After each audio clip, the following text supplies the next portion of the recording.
अच्छा, तो यहाँ पे ना वो हमें कहते हैं सबसे पहले an algorithm is developed in pseudocode before being coded in a programming language. ये सारी वैलिड असाइनमेंट स्टेटमेंट्स है। Complete the table by giving an appropriate data type to declare each of the variables A B C and D. तो वो कह रहे हैं कि ए की जो ये जो ए बी सी डी है ना हमारे पास, ये वेरिएबल्स हैं। तो इनकी डेटा टाइप क्या हो सकती है? अब यहाँ से मैंने लेफ्ट फंक्शन लगाया। अब लेफ्ट फंक्शन में क्या होता था? Left function, mid function, right function, ये स्ट्रिंग हैंडलिंग के बिल्ट इन फंक्शन थे। ये स्ट्रिंग के साथ काम करते हैं। तो इसका मतलब है लेफ्ट जब आप लगाओगे तो वो आप किसी स्ट्रिंग के ऊपर लगाओगे। ये जो माई नेम वाला वेरिएबल है ये कोई स्ट्रिंग होगा, इसके अंदर कोई स्ट्रिंग डेटा पड़ा होगा। तो ऑब्वियस ही बात है, जो ए है हमारे पास, इसकी भी डेटा टाइप हमारे पास क्या हो जाएगी? It should be string. और अब वो हमें कह रहे हैं B equals to total into two. तो ये हमारे पास प्रॉबेबली इंटीजर होगा, बिकॉज इंटीजर नंबर से अगर आप मल्टीप्लाई करोगे किसी को तो इंटीजर ही आपके पास रिजल्ट आएगा। तो इसकी जो डेटा टाइप है वो आपके पास हो जानी चाहिए इंटीजर। यहाँ पे वो कह रहे हैं C equals to int item cost divided by 3। अच्छा, अब यहाँ पे ना डिवीजन हो रही है। यहाँ पे उन्होंने इंट लिखा तो हुआ है, तो होगा क्या कि जो आपका न्यूमरेटर है ना, जो आइटम कॉस्ट है, वो इंटीजर में कन्वर्ट हो जाएगा। लेकिन जब आप इस इंटीजर को डिवाइड करोगे तब हो सकता है डेसिमल में आंसर आए। तो ये आपके पास ना अप्रोप्रिएट डेटा टाइप सी की हो सकती है रियल। और यहाँ पे वो कह रहे हैं डी के अंदर ऑड और इवन। अच्छा, ऑड और इवन का क्या मतलब होता है? ये आपके पास ना दो ऑपोजिट वैल्यूज़ आ गई, जिस तरह बूलियन में आती है। तो बल्कि नहीं, ये तो एक स्ट्रिंग उन्होंने ली है, डबल कोटेशन मार्क्स आ रही है, और उस स्ट्रिंग को उन्होंने इसके अंदर रखवा दिया। तो ये भी आपके पास ना स्ट्रिंग ही हो जाएगी। तो लाइक इसके आपको ना 4 मार्क्स मिलेंगे आसानी से। तो ये मुझे बता दो, ये चीज़ समझ आती है कि नहीं? इसमें कोई मसला? हाँ समझ आ गई। ठीक है। अच्छा, अब वो कहते हैं other variables in the program have example values as shown. Sorted के अंदर हमारे पास पड़ा है फॉल्स, ट्राइस के अंदर पड़ा है 9, आईडी के अंदर पड़ा है ये। अब वो कह रहे हैं कि ये एक्सप्रेशन आ रहा है, तो हमारे पास इसका क्या आंसर आएगा? Tries is less than 10, yes it is true. Tries is less than 10 and not sorted. Sorted का मतलब है ट्रू, नॉट सॉर्टेड का मतलब है फॉल्स। और यहाँ पर अगर फॉल्स आ गया तो इसका मतलब है यहाँ पर ना आपके पास आ जाएगा ज़ीरो आ जाएगा। ठीक है, तो ये भी आपके पास नॉट ट्रू हो गया, तो ये भी आप कह दो ये भी आपके पास ये ट्रू है। तो ट्रू को आप 1 से रिप्रेजेंट कर दो। Tries is less than 10, yes. और नॉट सेलेक्टेड सॉर्टेड फॉल्स है, तो यस ये भी फॉल्स है, तो ये भी 1 है। तो दोनों वैल्यू ट्रू हो रही है। तो अगर एंड में दोनों स्टेटमेंट्स ट्रू हो जाए ना, तो आपके पास जो रिजल्ट होता है ना वो भी आपके पास आता है ट्रू ही आता है। ठीक है, तो वो भी आपके पास 1 या 2 आएगा, लेकिन आपने इसको ट्रू फॉल्स में लिखना है। ठीक है, तो ये चीज़ हो जाएगी। अब वो कह रहे हैं यहाँ पे ट्राइज मॉड 4। ट्राइज के अंदर वैल्यू क्या है? 9। तो इसका मतलब है 9 मॉड 4 हो रहा है। तो यहाँ पे आपके पास आ जाएगा, आपके पास आएगा 9, एंड देन यहाँ पर आपके पास आएगा 4 आएगा। तो इसका अगर हम मॉड लें तो ये हमारे पास रिजल्ट आएगा। ऊपर हमारे पास आएगा 2, और जो रिमाइंडर आ रहा होता है वो आपका मॉड का रिजल्ट होता है। तो यहाँ पर आपका जो आंसर है ना वो आ जाएगा 1 के इक्वल्स टू। और यहाँ पे वो कह रहे हैं सबसे पहले 2 lower end then mid I D 3 1। जो इनर ब्रैकेट होती है वो आपने पहले सॉल्व करनी है। तो आई डी के अंदर हमारे पास क्या पड़ा है? आई डी के अंदर ये पड़ा है। और वो कहते हैं आईडी की थर्ड पोजीशन से एक कैरेक्टर निकाल लो। तो आईडी की थर्ड पोजीशन कहाँ पर है? ये है। और वो कहते हैं इस पोजीशन से एक कैरेक्टर निकाल लो। तो ए आपने निकाल लिया, तो इसकी जगह आपके पास क्या आ जाएगा? इसकी जगह आपके पास आ जाएगा ए आ जाएगा। और ए को वो कह रहा है लोअर केस कर दो, तो आपके पास फाइनल रिजल्ट आ जाएगा स्मॉल ए। तो ये चीज़ होगी। और अब उसने यहाँ पे क्या कहा है नीचे वाली स्टेटमेंट में कि length I D and X X is greater than equals to tries. तो पहले हम आई डी को कंकैटिनेट कर लेते हैं इसके साथ। जब मैं आई डी को इस तरह ऐड करूँगा ना इसके साथ, तो आई डी की वैल्यू मेरे पास आ रही है G G A and then C001, and then इसके साथ जब मैं एक्स एक्स लगाऊंगा तो ये हो जाएगा। और इसकी मैंने लेंथ फाइंड आउट करनी है। तो कितनी लेंथ है इसकी? 1 2 3 4 5 6 7 8 9, तो 9 है। तो वो कह रहा है कि ये जो पूरे का मेरे पास रिजल्ट आए, मेरे पास आया 9। तो वो कह रहा है क्या 9 is greater than equals to tries? Tries के अंदर भी 9 है, तो यस ये तो बात सही है। तो यहाँ पर भी हमारे पास आ जाएगा ट्रू। तो ये हमारे पास यहाँ पे ना रिजल्ट हो जाएगा। तो ये मुझे बताओ ये चीज़ सही है कि नहीं? समझ आ गई। ठीक है, तो ये हमारे पास ना 8 नंबर है जो कि बिल्कुल इजी थे। लाइक कोई भी बच्चा ये वाले 8 मार्क्स अपने लूज़ नहीं करता। अच्छा, इसके बाद अब वो कह रहे हैं variable names A B and C and D in part A are not good programming practices. State why these variable names are not suitable. तो ए बी सी है, ये मीनिंगफुल आइडेंटिफायर नेम्स नहीं है। क्यों? बिकॉज इनको देख के हमें पता नहीं लग रहा कि इनका पर्पस क्या है। जिस तरह हम रखते हैं नाम, नम, सम, मार्क्स। तो काउंट उस तरह ये नहीं रख रहे यहाँ पे, तो हम यहाँ पे ये कह सकते हैं कि they are not these names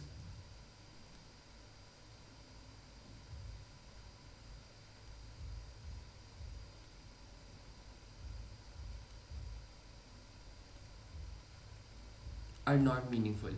अब वो कह रहे हैं identify one problem that these variable names might cause. तो एक प्रॉब्लम जो इन वेरिएबल्स की हो सकती है ना आपके साथ, वो ये हो सकती है कि identify one problem that this variable might cause. हाँ, तो प्रॉब्लम ये हो सकती है कि you would not understand what they do. तो हम ये कह सकते हैं it might make code harder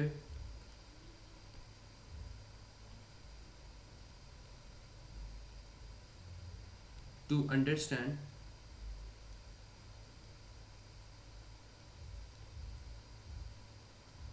and work with. ठीक है, ये चीज़ हो जाएगा। अब वो हमें कह रहे थे choice of the suitable variable names is one example of the good programming practice, give other example. तो वो कह रहा है अगर आप सूटेबल नेम्स यूज़ करते हो तो एक अच्छी प्रोग्रामिंग प्रैक्टिस है, अदर एग्जांपल्स बताओ। तो वो ये हो सकती है कि आप यहाँ पे यूज़ करो इंडेंटेशन यूज़ करो। इंडेंटेशन पता है क्या होती है? जब हम लाइन्स के दरमियान स्पेसेस ऐड करते हैं तो वो होती है हमारे पास इंडेंटेशन होती है। इंडेंटेशन होती है एंड देन हम ब्लैंक लाइंस हम छोड़ सकते हैं, कुछ लाइक क्लटर करने की कोई ज़रूरत नहीं है। फिर हम क्या कर सकते हैं? Capitalisation of keywords, capitalisation of keywords. तो ये जो सारी की सारी हमारे पास यहाँ पे चीज़ें हैं, ये हमारे पास गुड प्रोग्रामिंग प्रैक्टिस होती है। इंडेंटेशन का मतलब होता है जब आप कोड लिखो तो उसके अंदर आप थोड़ी सी स्पेसेस दो। तो ये चीज़ है, यहाँ तक समझ आ गई? कोई मसला? Wait last one let me see. एक इंडेंटेशन है, एक ब्लैंक स्पेस है, ब्लैंक लाइंस। हाँ, ब्लैंक लाइंस ब्लैंक मतलब लाइंस कोड। वही ब्लैंक लाइंस वही कोड के दरमियान ना आप थोड़ी सी वो जगह छोड़ दो। ओके ओके, सही, ठीक है, समझ आ गया। ठीक है, चलो ये कीवर्ड्स चीज़। जो होते हैं कीवर्ड्स वो कीवर्ड्स आपके पास है, मतलब जो भी आपके पास, let's suppose built in function जिस तरह हम यूज़ करते हैं, लेंथ हो गया, मिड हो गया, इनको हम कैपिटलाइज करते हैं। फिर जो वेरिएबल नेम्स आते हैं उनके भी फर्स्ट लेटर को हम कैपिटलाइज करते हैं। तो ये चीज़ होती है कीवर्डिंग। ओके। अच्छा अच्छा, चलो ये चीज़ होगी। और इसके अलावा हमारे पास क्या होगा? Let's see.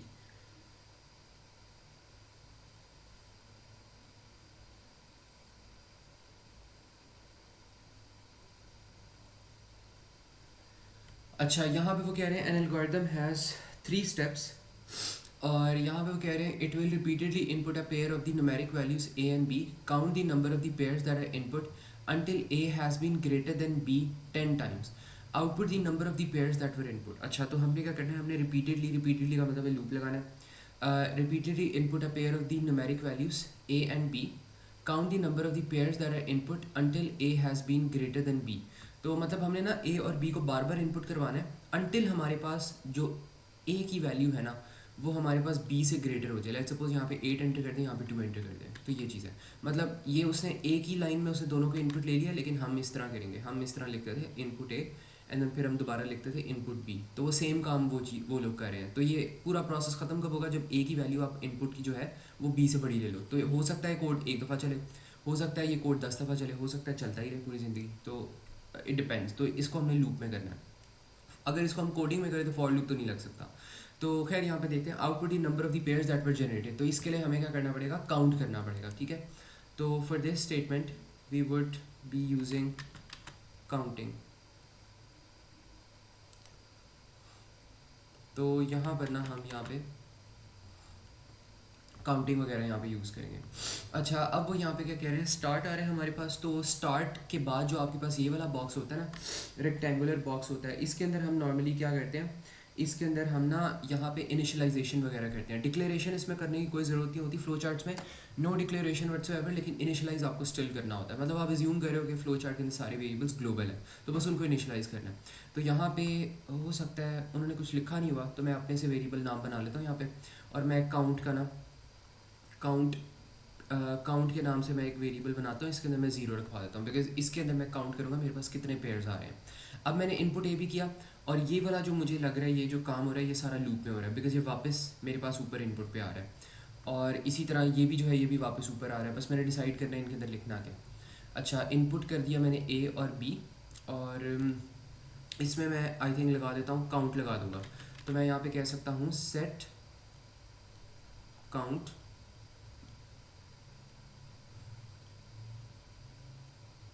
टू काउंट +1, ठीक है, ये चीज़ होगी। और इसके बाद अब हमने क्या करना है, हमने यहाँ पे चेक करना है कि is A greater than B. हाँ, शायद हम ये चेक कर लेंगे, एक मिनट और भी स्टेटमेंट चेक कर लेता हूँ। हम ये set count count plus one क्यों कर रहे हो?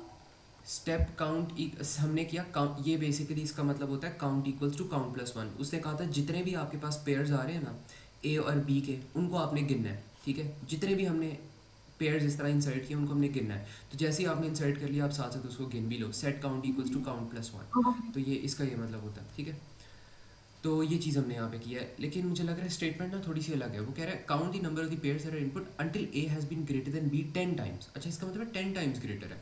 तो अगर ए की वैल्यू लेट्स सपोज 10 आ रही है और बी की 1 आ रही है तो फिर ए 10 टाइम्स ग्रेटर है। तो यहाँ पे हमें थोड़ी सी अपनी ना मॉडिफाई करनी पड़ेगी स्टेटमेंट। ओके, अच्छा चलो ये चीज़ होगी हमारे पास। और इसके अंदर हम देखते हैं कि यहाँ पर क्या हो रहा है। अच्छा, तो यहाँ पे हम पता ही करते हैं A is 10 times greater than B. अगर 1 आ रहा है तो यहाँ पे आपके पास आएगा, यहाँ पे आप लिख दो 10 इंटू बी, ठीक है। तो अगर ए की वैल्यू बी से 10 टाइम्स बड़ी है ना तो फिर आप क्या करोगे, अगर तो फिर आप ना लूप को स्टॉप कर दोगे, वरना आपने क्या करना है लूप को कंटिन्यू करना है। तो उन्होंने यही कहा कि repeatedly count the number of the pairs that are input until A has been greater than B 10 times. अच्छा नहीं बल्कि एक minute, until has been 10 times, ये ना थोड़ा सा लाइक आई थिंक मैंने इसको रीडिंग में प्रॉब्लम कर दी है, और थोड़ी सी स्टेटमेंट भी यहाँ पे एम्बिगस है। लेकिन इसका मतलब ये नहीं है कि 10 टाइम्स वो ग्रेटर है, इसका मतलब है कि ए आपके पास 10 दफ़ा ग्रेटर होना चाहिए। तो मतलब अगर मैं 10 दफ़ा इनपुट ले रहा हूँ तो 10 दफ़ा मेरे ए की जो वैल्यू है वो बी से बड़ी होगी ना, तो इसका मतलब तब मैंने स्टॉप करना है। लाइक मैंने ऐसे नहीं करना कि एक ही दफ़ा मेरे पास अगर ए की वैल्यू बड़ी होगी तो मैं स्टॉप कर दूँ। मेरे पास 10 टाइम्स ये प्रोसेस रिपीट करना चाहिए, 10 टाइम्स मेरे पास ए की वैल्यू बड़ी होनी चाहिए, तो फिर मैं करूँगा। तो एक तो अब मुझे यहाँ पे ना दो, अब मुझे लगता है काउंटिंग के यहाँ पे चीज़ें होंगी। तो एक आपके पास काउंट होगा जो कि काउंट पेयर्स को कर रहा है, और एक आपके पास काउंट का वेरिएबल बनेगा जो कि ये देख रहा है कि कितनी दफ़ा आपकी ए की जो वैल्यू है ना वो बी से बड़ी है। तो इसको मैं रख देता हूँ यहाँ पे काउंट जी रख देता हूँ। काउंट जी का मतलब है काउंट ग्रेटर, ठीक है, और इसको मैं 0 रख देता हूँ। ये कोड की यहाँ पे समझ आएगी, वो रिक्वायरमेंट क्या है। वो कह रहा है अगर 10 टाइम्स इनपुट करने पे ए की वैल्यू बी से बड़ी है ना तो फिर आप स्टॉप करोगे पेयर्स इनपुट करना, ठीक है। ये चीज़ समझ आती है? अच्छा, तो हमने दो काउंट वेरिएबल्स क्यों बनाए, एक ही बना लेते हैं। एक नहीं ना बना सकते ना, क्योंकि एक में मसला ये वाला जो हमारे पास काउंट है ये टोटल नंबर ऑफ पेयर्स को गिन रहा है, और ये वाला जो हमारे पास काउंट है ये सिर्फ उन पेयर्स को गिन रहा है जिसमें ए की वैल्यू बी से बड़ी है आई है, ठीक है, गेट इट? ओके, ठीक है, तो इस वजह से हमने दोनों यहाँ पे पेयर्स बनाए, क्योंकि दोनों को एक जगह हम यूज़ ही नहीं कर पाते। तो यहाँ पे ना खाली आपके पास ये 10 नहीं आना, आपके पास खाली यहाँ पे बी ही आना है।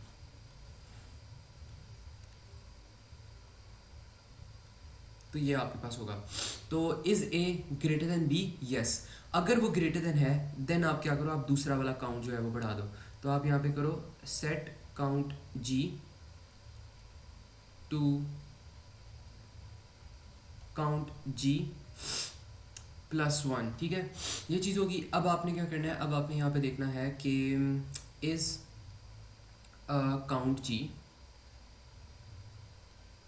इस काउंट जी ग्रेटर देन 10, मतलब क्या आपके पास 10 दफ़ा ए की वैल्यू बी से बड़ी होगी है।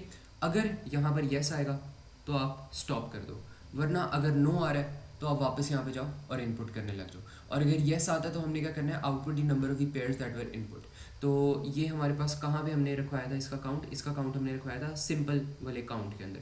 तो ये चीज़ हमने यहाँ पे करनी है। तो इस कोड में हमने किया क्या, हमने तब तक इस कोड के अंदर हमने ना बार बार हमने ए और बी इस कोड के अंदर इनपुट करवाना था अनटिल हमारे पास ए की वैल्यू 10 दफ़ा बी से बड़ी ना हो जाए। तो वो वाला काउंट करने के लिए हमने एक अलग वेरिएबल बनाया काउंटिंग वाला, और नंबर ऑफ़ पेयर्स गिनने के लिए जिनके अंदर ऐसे भी पेयर्स आ रहे हैं जो जिसमें ए बी से बड़ा है, और ऐसे भी पेयर्स आ रहे हैं जिसमें बी हो सकता है ए से छोटा हो, वो करने के लिए हमने एक और काउंट का वेरिएबल बनाया सिंपल काउंट का, और ये हमारे पास काउंट ग्रेटर है।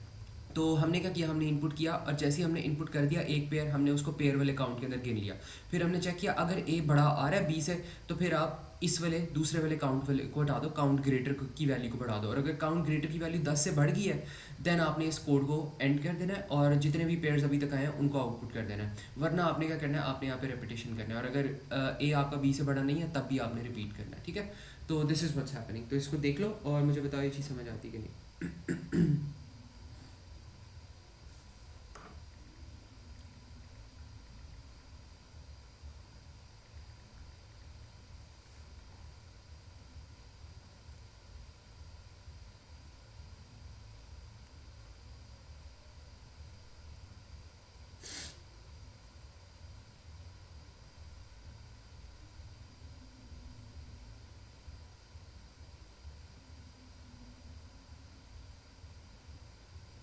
समझ जाओगे?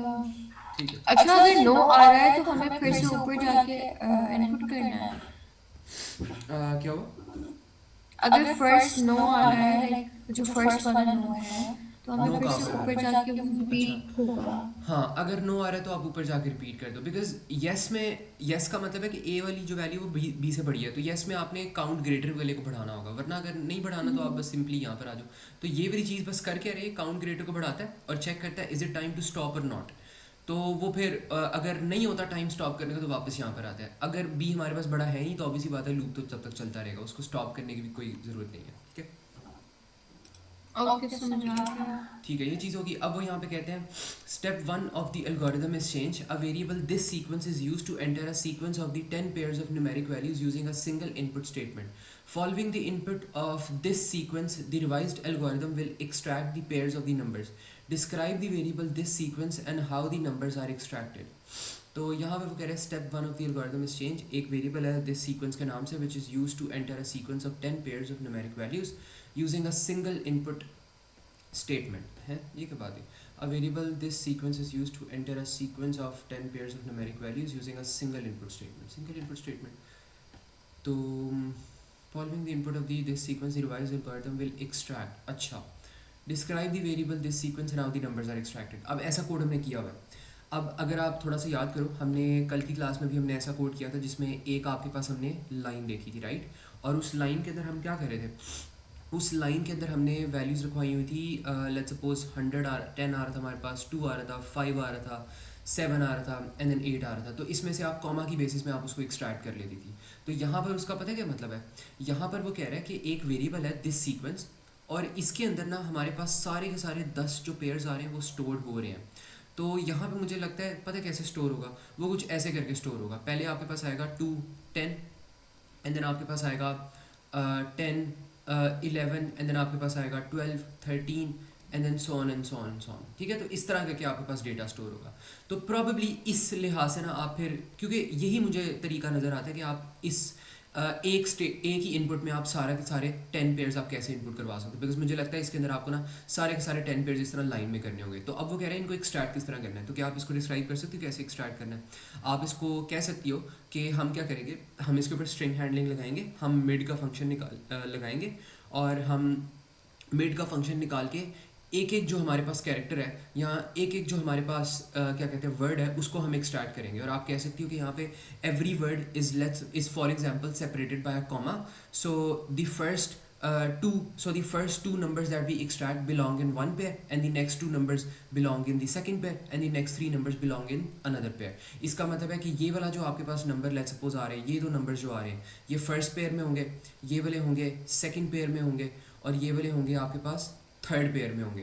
तो आप यहाँ पे कह सकती हो कि अगर आपने नंबर्स को एक्सट्रैक्ट करना है तो आप यहाँ पे कॉमा से वो सेपरेटेड है, आप यहाँ पे मिड वाला फंक्शन लगाओगी, इन नंबर्स को आप एक्सट्रैक्ट करोगी and as soon as you extract these numbers तो उनको जो पहले 2 नंबर आएंगे वो आपके पास पहले पेयर के होंगे, दूसरे 2 नंबर दूसरे पेयर के होंगे, तीसरे 2 नंबर तीसरे पेयर के होंगे। तो इस तरह आपने यहाँ पे डिस्क्राइब करना है। ठीक है,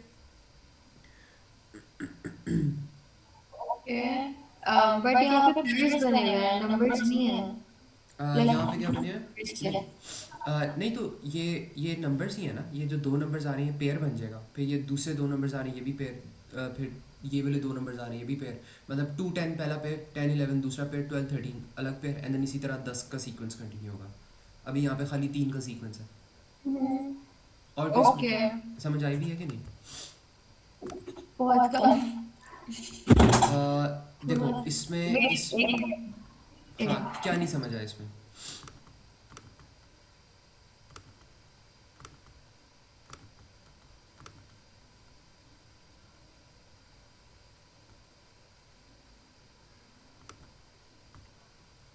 देख लो इसको एक दफ़ा और मुझे बताओ कि लाइक क्या नहीं समझ आई चीज़, वो मैं समझाऊंगा। यहाँ पे पेयर्स क्यों बने हुए हैं टू टू नंबर्स के? देखो क्योंकि उन्होंने क्या कहा था, उन्होंने यहाँ पे कहा था कि a variable this sequence is use to enter a sequence of 10 pairs of numeric values using a single input statement. तो ये एक वेरिएबल है, इसके अंदर एक ही दफ़ा में ना 10 पेयर्स उसने यहाँ पे इंक्लूड करने हैं, तो इस वजह से मैंने सारे के सारे जो नंबर्स है वो यहाँ पे मैंने इंक्लूड कर दिया। अभी ये पूरी स्टेटमेंट नहीं हुई, मैंने यहाँ पे खाली 3 पेयर्स इंक्लूड किए, ठीक है? तो वो खुद ही यहाँ पे ना इस क्वेश्चन में बता रहे हैं। अगर क्वेश्चन से नहीं समझ आती कोई चीज़ तो वो भी मुझे बता दो। नहीं, आगे, अब ठीक है आगे। आगे। अच्छा अब इसमें कोड क्या करना है, एक कोड आपने करना होगा, मैं यहाँ पे लिख भी देता हूँ कि एक तो आप ये वाला कोड आज कर लेना, ये वाला फाइव वाला ये वाला आसान है, और एक और कोड करना, इसको आपने इम्प्लीमेंट करना। ये जो हमने यहाँ पे फ्लो चार्ट किया ना, इस फ्लो चार्ट वाले कोड को आपने इम्प्लीमेंट करना है। एक तो आप इस फ्लो चार्ट वाले कोड को इम्प्लीमेंट कर लो, ये आई थिंक आपके पास है मई जून 12 वाला कोड ये बन रहा है, तो इसमें सारी की सारी जो यहाँ पे चीज़ें हैं ये ऑलरेडी लिखी हुई हैं, मैं यहाँ पे पेस्ट भी कर देता हूँ वन नोट के अंदर। तो ये आपने ना इम्प्लीमेंट करना होगा, पहले इसको कोड लिखना है। क्या होगा? ये कौन सी ईयर का पेपर है? ये है May June 25 and then May June 24 paper 2 1। मैं इसके यहाँ पे ना वो कर भी रहा हूँ, लिख भी रहा हूँ, तो आपको मिल जाएगा। ठीक है, मैंने यहाँ पे ये फाइल के अंदर ही मैंने इंक्लूड कर दिया। तो एक इसका कोड आप यहाँ पे लिख लेना, और फिर नेक्स्ट स्टेटमेंट में आपने क्या करना है, एक बार वो भी मैं कर लेता हूँ यहाँ पे। तो यहाँ पर आप करना कि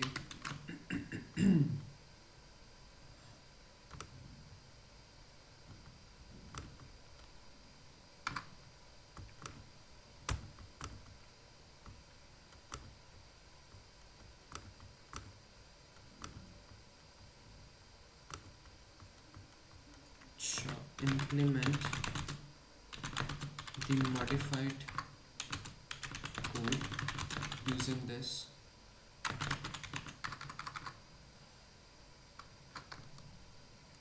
implement a code where you take a single input in the variable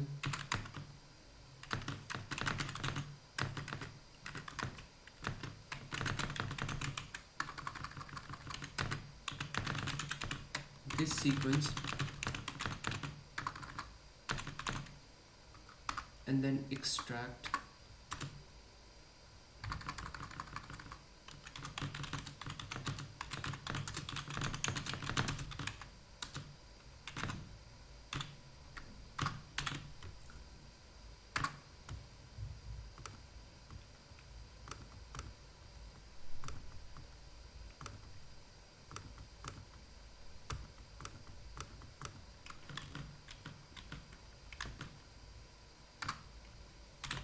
अच्छा ये ना मैंने यहाँ पे फाइल में अपडेट कर दिया। इन तीनों क्वेश्चंस को ना आपने अटेम्प्ट करना होगा बिफोर टुमारो, ठीक है?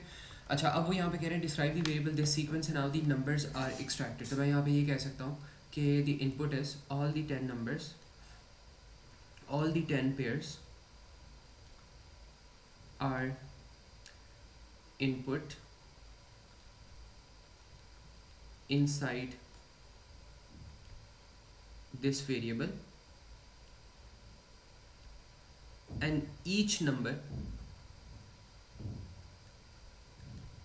is separated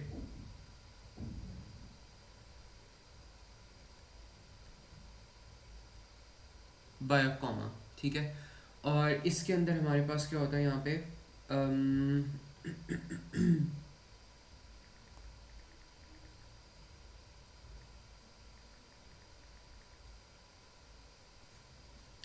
अच्छा, इसमें हमारे पास होगा an each number is separated by comma, और इसमें आप ये कह सकते हो कि as soon as we extract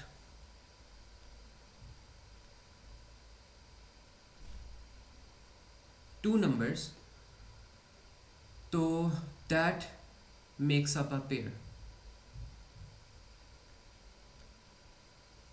that makes up a pair. और हम कह सकते हैं कि extraction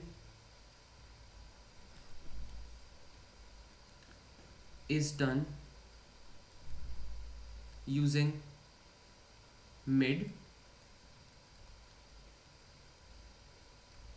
which is a string handling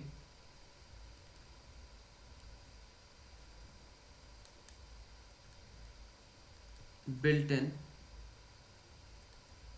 function. ठीक है, तो ये चीज़ है। अच्छा, इसमें अब मेरे पास एक और, मैं यहाँ पे ना एक छोटा सा मैं यहाँ पे कोड लिख देता हूँ जो कि आपके होमवर्क में हेल्प करेगा।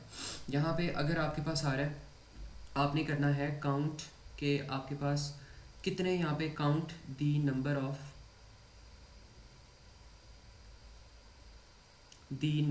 Of pairs in this line. तो यहाँ पे आपके पास आ रहा है लाइन इक्वल्स टू, लाइन के अंदर आपके पास पड़ा हुआ है 2 and then 8 and then 10 and then 12। तो इसके अंदर आपने गिनने के कितने पेयर्स आ रहे हैं, तो जो दो एलिमेंट्स आपके पास आ रहे हैं ना, they end up making one single pair. तो यहाँ पर आपने क्या करना है, आप यहाँ पे फॉर लूप लगाना, और for x equals to 1 2 LENGTH, and यहाँ पर आएगा लाइन। और इसके अंदर आपने क्या करना है, आपने यहाँ पे देखना है कि आप यहाँ पे ना मिड फंक्शन लगाओ, और मिड फंक्शन लगा के हमने देखना है कि यहाँ पे कितने नंबर्स आ रहे हैं। तो हम यहाँ पे ये कह सकते हैं कि if the mid line and then x1 is not equals to, आप कह लो कि not equals to comma, then हमने क्या करना है, हमने यहाँ पे अपना जो नम है उसको बिल्ड करना है। नम वेरिएबल डिक्लेयर होगा, इनिशियलाइज होगा, मैंने नहीं किया हुआ, ठीक है। देन हम करेंगे नम एंड मिड लाइन x1, वरना एल्स हम क्या करेंगे, एल्स हम यहाँ पे ना एक काउंट का भी वेरिएबल बनाते हैं, और काउंट के वेरिएबल को हम कहते हैं count equals to count plus 1, और यहाँ पर हम लिख देते हैं नम इक्वल्स टू दिस। ठीक है, बल्कि काउंट में आई थिंक बेसिकली वैसे ही होता है। कैसे होगा, हाँ तकरीबन तकरीबन वैसे ही हो रहा है। बस हमने ना यहाँ पे एक काउंट का जो वेरिएबल है वो भी हमने यहाँ पे बनाना है। अगर काउंट की वैल्यू हमारे पास 2 हो जाएगी ना, तो इसका मतलब एक पेयर हमारे पास कंप्लीट हो गया। तो एक तो हम यहाँ पे ये वाला एक वेरिएबल बना लेंगे काउंट का, और एक हम बना लेते हैं काउंट पेयर के नाम से। मैं दोनों को ना आपको वो मेंशन करता हूँ। और इसके अंदर हम यहाँ पे एक और कंडीशन यहाँ पे ये लगाएंगे, इसी के अंदर हम यहाँ पे इस एल्स के अंदर एक और कंडीशन लगाएंगे। हम चेक करेंगे if count is equals to 2, then हमने क्या करना है, देन हमने यहाँ पे count p equals to count p plus 1 करना है। मतलब एक जो पेयर है ना वो हमारे पास आ चुका है। तो ये हमारे पास काउंटिंग वाली लॉजिक है। तो ये चीज़ हमने कर ली, एंड देन यहाँ पर हमारे पास आ गया इसका एंड इफ आ गया। और इसमें थोड़ी सी मॉडिफिकेशन अब आपको ऐड करनी पड़ेगी। देखो बेसिक जो टेम्पलेट था वो हमने कर लिया हुआ है, लेकिन अब एग्जामिनर क्या करेगा, काउंट भी कौन सा काम कर रहा है यहाँ पे? काउंट क्या कर रहा है, काउंट पी, नॉट हाँ काउंट। काउंट पी, हाँ यहाँ पे नहीं नहीं, काउंट पी हमारे पास ना एक और काउंट है। काउंट पी क्या कर रहा है, ये पेयर्स को काउंट कर रहा है, और ये वाला जो काउंट है ये क्या कर रहा है, ये काउंट कर रहा है कि हमने कितने नंबर्स एक्सट्रैक्ट करवा लिए। तो इसका मतलब है अगर लेट्स सपोज मेरे पास एक कॉमा आ गया, तो इसका मतलब है काउंट की वैल्यू में बढ़ा दूंगा, एक नंबर निकाल लिया, फिर दोबारा मेरे पास कॉमा आता है तो इसका मतलब मैंने 8 भी निकाल लिया, काउंट की वैल्यू हो जाएगी 2। और जैसी काउंट की वैल्यू 2 होगी मैं काउंट पी को बढ़ा दूंगा, मतलब काउंट पी को 8 टाइम्स बढ़ा दूंगा। दो नंबर्स, जैसे ही मेरे पास दो नंबर्स एक्सट्रैक्ट होंगे काउंट की वैल्यू 2 होगी, इस काउंट पी को मैं 1 कर दूंगा, बिकॉज अगर काउंट मेरे पास 2 हो गया तो पेयर मेरे पास 1 हो गया, ठीक है। तो this is how it's working. तो ये जो काउंट है ये सारे नंबर्स को काउंट करे, काउंट पी किसको काउंट करे, खाली पेयर्स को काउंट करे। तो एवरी 2 नंबर्स मेक 1 पेयर, ठीक है। तो इसलिए for every count of 2 my count P becomes 1, for every 4 count my count P becomes 2। तो इस तरह यहाँ पे काम कर रहा है, समझ आती। तो ये ना इस तरह समझ आ ये गई। ना इस तरह करके काम कर रहा है। लेकिन अब मैंने ऑब्वियसली बात है काउंट को मैंने इनिशलाइज भी करना है। एक दफ़ा मेरे पास काउंट की वैल्यू जब 2 हो जाएगी तो मैंने फिर यहाँ पे क्या करना है, मैंने यहाँ पे इसको ज़ीरो वो भी करना है, काउंट को ज़ीरो भी करना है। तो यहाँ पे मैं दोबारा से इस काउंट को मैं क्या कर दूंगा, इस काउंट को मैं यहाँ पे कर सकता हूँ ज़ीरो भी कर सकता हूँ, ताकि अब ये दोबारा से जो काउंट पी है ना उसको वो गिनने लग जाए, ठीक है। बिकॉज दूसरे पेयर को गिनेगा। अब एक पेयर आपके पास आ गया, एक पेयर की वैल्यू भी आपने स्टोर कर दी, अब आपने दूसरे पेयर को गिनना है, तो आप काउंट इक्वल्स टू 0 कर दो, ठीक है। तो ऐसे करके करना है। This would help you out in your homework question बाद में, ठीक है। तो मैंने छोटा सा यहाँ पे बॉयलर प्लेट दिखाया, अब इसको बिल्कुल समझ के करना। लाइक ये नहीं करना कि यहाँ से बस कॉपी पेस्ट करना है। Like you have to understand कि क्वेश्चन की रिक्वायरमेंट क्या हो सकता है, उस क्वेश्चन की रिक्वायरमेंट थोड़ी सी मॉडिफाइड हो तो रन टाइम पे चेंजेस करनी पड़े, ठीक है। तो right the code from scratch, थोड़ी सी जो चीज़ें इंस्पिरेशन यहाँ से ले सकती हो, लेकिन लाइक सेम कोड नहीं है, ठीक है। तो डेफिनेटली चेंजेस होंगे उसमें, ठीक है। तो वो देखना।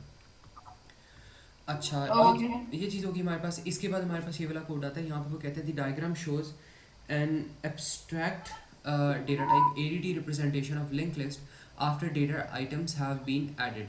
PS is the start pointer, PF is the free list pointer. Labels DF, DC, DB and DY represent the data items of the nodes in the list. Labels FG represent the data items of the nodes in the free list. The symbol this represents a null pointer. तो यहाँ पे हमने जब last time around हमने link list पढ़ी थी, तो हमने लिंक लिस्ट के अंदर ना 2 चीज़ें पढ़ी थी। हमने पढ़ा था कि लिंक लिस्ट के अंदर आपके पास एक होता है स्टार्ट पॉइंटर होता है, एक होता है फ्री लिस्ट होती है, और एक होती है आपके पास ऑक्यूपाइड लिस्ट होती है। तो ये वाली जो लिस्ट है ना, ये स्टार्ट पॉइंटर है। Start pointer points towards this, DF यहाँ पे पॉइंट कर रहा है, DC यहाँ पे पॉइंट कर रहा है, DB यहाँ पे पॉइंट कर रहा है, और ये आगे कहीं पर भी पॉइंट नहीं कर रहा है बिकॉज नल आ रहा है। तो ये चीज़ है। और एक आपकी लिंक लिस्ट के अंदर ना साथ में एक फ्री लिस्ट भी होती है। फ्री लिस्ट क्या होता है, अगर मैं चाहता हूँ कि मैं अपने कोड के अंदर कोई वैल्यू रखवाऊँ, तो मैं यहाँ पे क्या करूँगा, एक मिनट। तो अगर मैं चाहता हूँ कि मैं इसके अंदर ना यहाँ से आगे भी मैं कोई और नोड हटा लगवा दूँ, तो मैं चाहता हूँ कि मैं इसके अंदर से ना कोई और नोड DY के बाद हटाऊँ, तो मैं पता ही करूँगा, मैं यहाँ से FG को पकड़ूँगा और मैं FG को आके यहाँ पर लिख दूँगा। तो मेरे पास यहाँ पे फ्री लिस्ट से जो वैल्यू है ना वो मेरे पास यहाँ पर आ जाएगी, और इसके अंदर फिर मैं नल लगा दूँगा। तो पॉइंट इज़ कि जितना भी आपके पास फ्री लिस्ट के अंदर डेटा होता है ना, वो तब यूज़ होता है जब आपने नए नोड्स करने हो। तो बेसिकली आप इसको ऐसे सोचो कि सारी आपके पास ना ऑक्यूपाइड सीट्स पड़ी हुई हैं क्लासरूम के अंदर। ये जो फ्री लिस्ट होता है, फ्री लिस्ट एम्प्टी सीट्स होती है। अगर आप क्लासरूम के साथ एक सीट और अटैच करना चाहते हो तो आप यहाँ से एम्प्टी सीट पकड़ते हो और अपनी टेबल के साथ अटैच कर देते हो। लेट्स सपोज आप कहीं खाना खाने गए हो, बाय कोई रेस्टोरेंट में टेबल पड़ी है, आपकी टेबल ऑक्यूपाई हो गई है, तो you just take an empty table from another table और वो अपनी टेबल के साथ आप अटैच कर देते हो। तो इस वजह से यहाँ पे ना फ्री लिस्ट वाली जो लिस्ट है वो हम मेंटेन करते हैं, ठीक है। कि कभी भी कोई अगर लिस्ट आपने बढ़ानी है तो आप यहाँ से एक नोट पकड़ो, उसको आप इसके साथ अटैच कर दो, ठीक है। ये चीज़ समझ आती, कोई मसला है उसमें? हाँ सर। तो इसका एंड कहाँ पे हो गया? स्टार्ट पॉइंट तो पता है ना, एंड स्टार्ट पॉइंट पॉइंटर कहाँ PS पे है, है? एंड पॉइंटर इसका यहाँ पे है। ये उसने DY के अंदर नल ऐड किया हुआ है ना, नल का मतलब है ये आगे कहीं पर भी नहीं जा रहा, DY पे बस हमारा एंड हो रहा है, ठीक है। ये इसका मतलब है, ओके, ठीक है। समझ आ गया।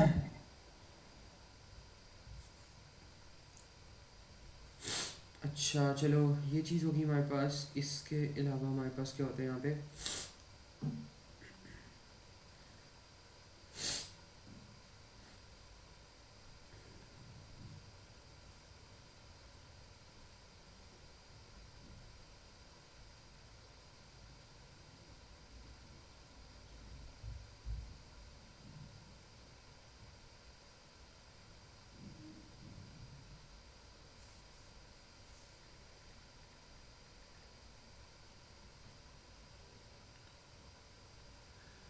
अच्छा तो इसमें अब वो कहते हैं हमें कि describe the link list immediately after initialisation. तो इनिशियलाइजेशन के बाद हमारे पास क्या होता है लिंक लिस्ट के अंदर, हमारे पास एक यहाँ पे स्टार्ट पॉइंटर होता है लिंक लिस्ट के अंदर, और before any data items are added, तो we just only have a start pointer. तो स्टार्ट पॉइंटर हेड पॉइंटर, तो हम कह सकते हैं कि वी हैव, कितने मार्क्स का है ये, है 3 मार्क्स का। अच्छा, तो हम कहते हैं we have a start pointer,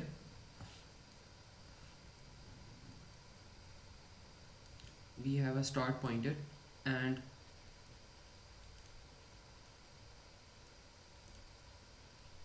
it points to the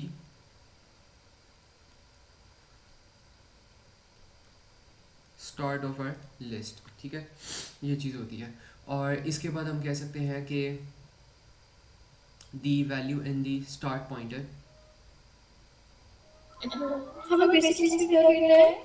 इसमें हमने बताना है कि आपका लिंक लिस्ट जब इनिशियलाइज होगा, जब आपने उसको डिक्लेयर किया है और उसके अंदर कोई डेटा नहीं है तो क्या होगा। तो जब आपने इनिशियलाइज उसको किया, उसके अंदर कोई डेटा नहीं है, तो खाली ये वाला पॉइंटर होगा, ठीक है, डेटा वाले पॉइंटर्स होंगे ही नहीं। और ये वाला जो आपका पॉइंटर है, अगर कोई डेटा है ही नहीं तो ये वाला पॉइंटर कहाँ पे पॉइंट कर रहा होगा, डायरेक्ट इसके ऊपर पॉइंट कर रहा होगा, नल के ऊपर, ठीक है। तो ये चीज़ होगी। अभी तो डेटा यहाँ पे है ना, यहाँ पे डी एफ डी सी वगैरह है, तो इसलिए वो उन पे पॉइंट कर रहा है। तो हम कहेंगे start pointer, we have a start pointer and point to the start of the list, the value in that start pointer is pointing towards null,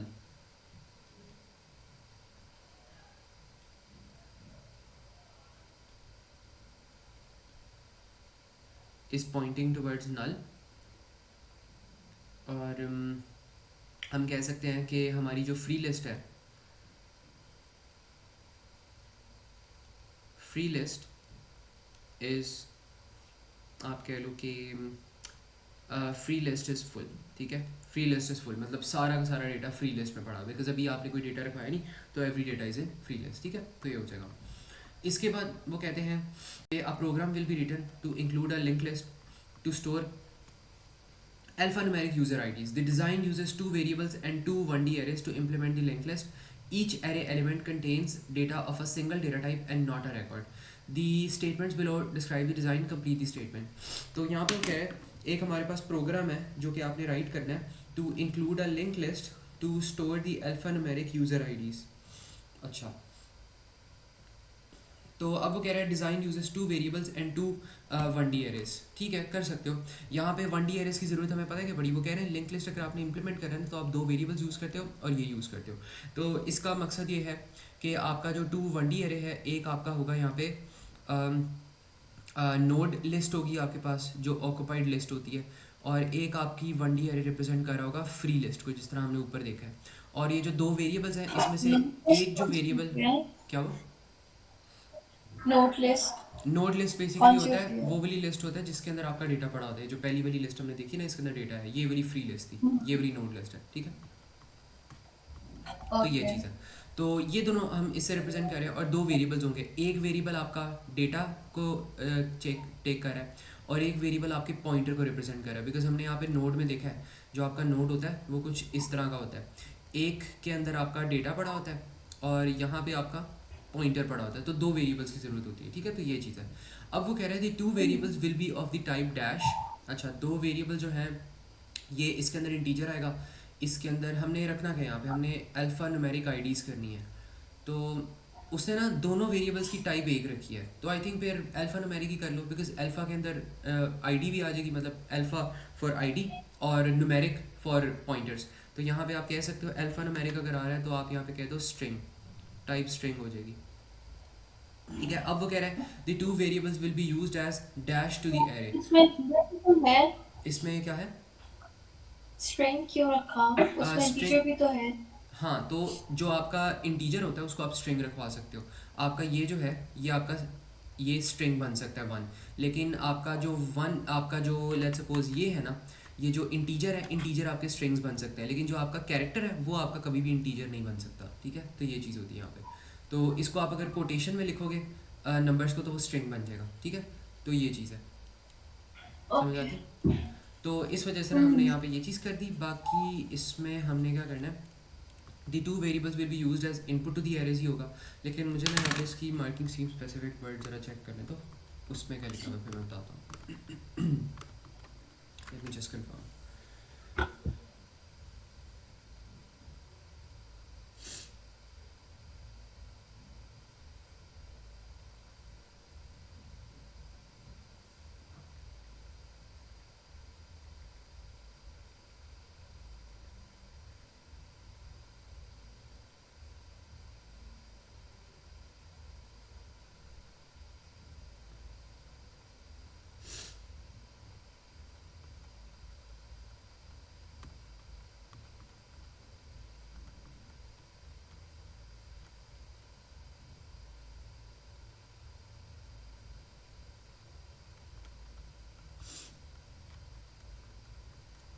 अच्छा, यहाँ पे लिखा हुआ है P S will be the wave points the first element of the nodes around the free list. ठीक है, इसमें उन्होंने ना टाइप यहाँ पे रखवाई है, इंटीजर रखवाई है। The two variables will be of the type integer. एक minute, let me see. The two variables will be of type integer. A program is written to include a linked list to store alphanumeric user IDs. अच्छा, the design uses two variables and two 1D arrays to implement the linked list. Each array, अच्छा यहाँ पे ना मुझे लग रहा है कि उन्होंने ना कोई और पर्पस के लिए अपनी वेरिएबल्स और लिंक लिस्ट बनाए हैं। अच्छा, यहाँ पे पता है क्या हो रहा है असल में ना, ये थोड़ा सा आई गॉट इट रॉन्ग।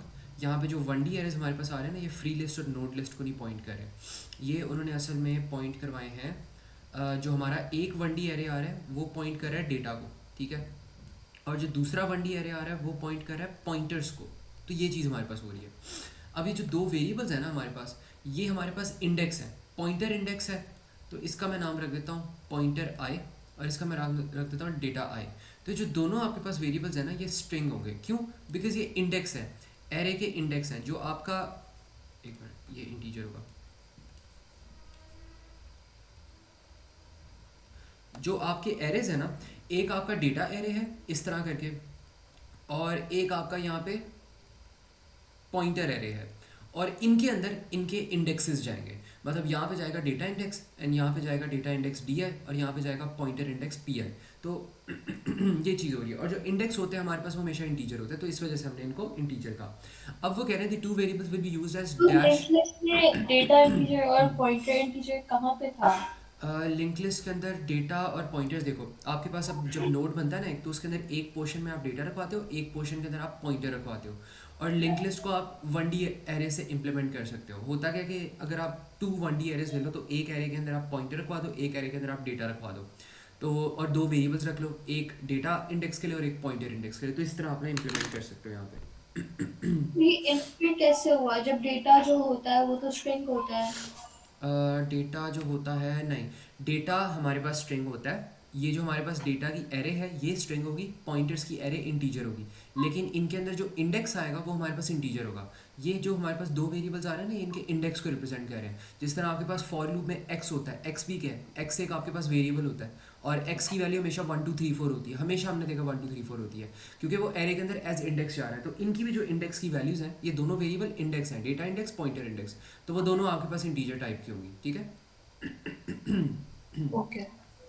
अब वो कह रहे थे two variables will be used as index, will be used as index to the arrays.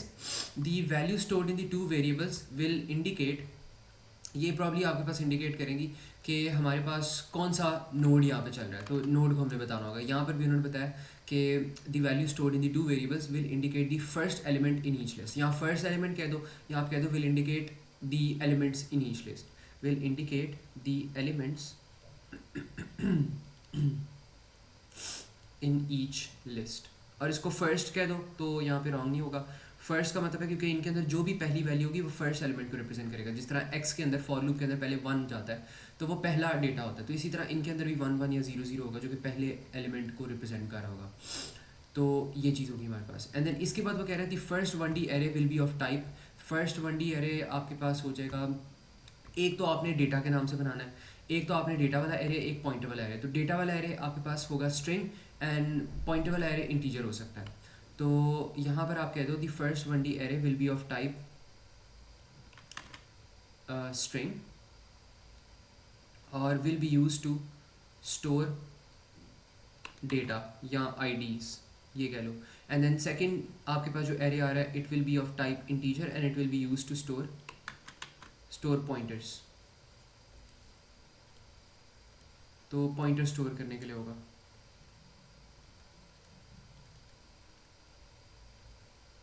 ठीक है, तो ये जो चीज़ है ना, ये चीज़ हमारे पास यहाँ पे होगी। ये देख लो और मुझे बताओ इसमें कोई अगर इशू हो तो। बाकी इसमें अगर आप चेंज भी कर दो ना, यहाँ पे आप लिख दो इंटीजर और यहाँ पे आप लिख दो पॉइंटर्स, और फिर यहाँ पे आप लिख दो स्ट्रिंग, एंड यहाँ पे आप अगर आप लिख दो डेटा, तो वो भी सही बात होगी। वो एग्जामिनर ने यहाँ पे स्लैश स्लैश करके ऑप्शन दिए हैं, तो मतलब क्योंकि ऑब्वियसली बात है आपको दो एरेज आ रहे हैं, एक एरे आपको पता है फॉर श्योर डेटा को स्टोर करना है, एक एरे पॉइंटर को स्टोर करना है, लेकिन यू डोंट नो कि फर्स्ट एरे कौन सा है, सेकंड एरे कौन सा है, तो वो आप खुद से भी अज्यूम कर लो, कोई मसला नहीं है। बस ये है कि दोनों चीज़ें ये आपने लिखनी है, चाहे इनको स्वैप कर दो लेकिन दोनों चीज़ों की बात होनी चाहिए यहाँ पे, ठीक है। और कोई इसमें कन्फ्यूजन हो तो okay, wait let me check एक दफा, मुझे गो थ्रू करना है। देख।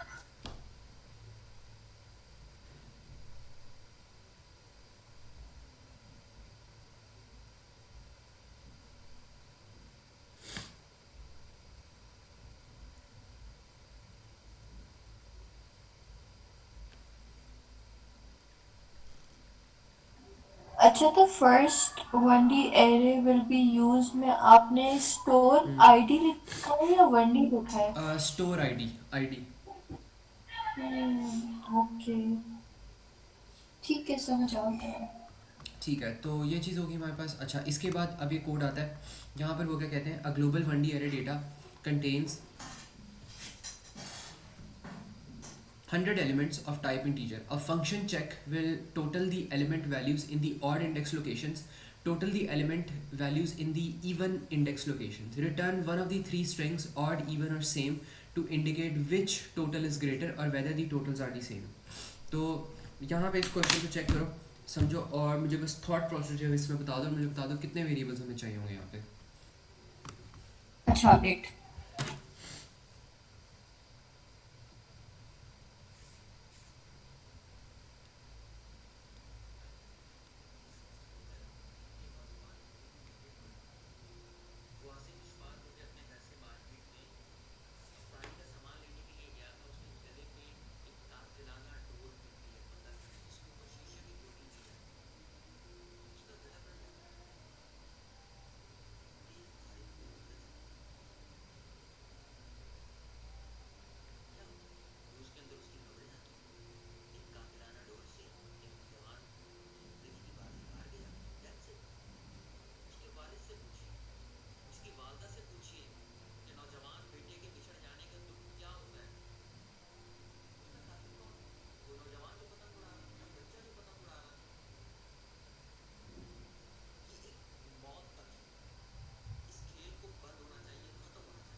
अच्छा, सबसे पहले मुझे इसमें सूडो कोड में ऑड नंबर, ऑड एलिमेंट्स, हम्म। इवन एलिमेंट करने हैं, फिर मुझे रिटर्न वैल्यू करनी है हम्म। और और सेम में से। हम्म।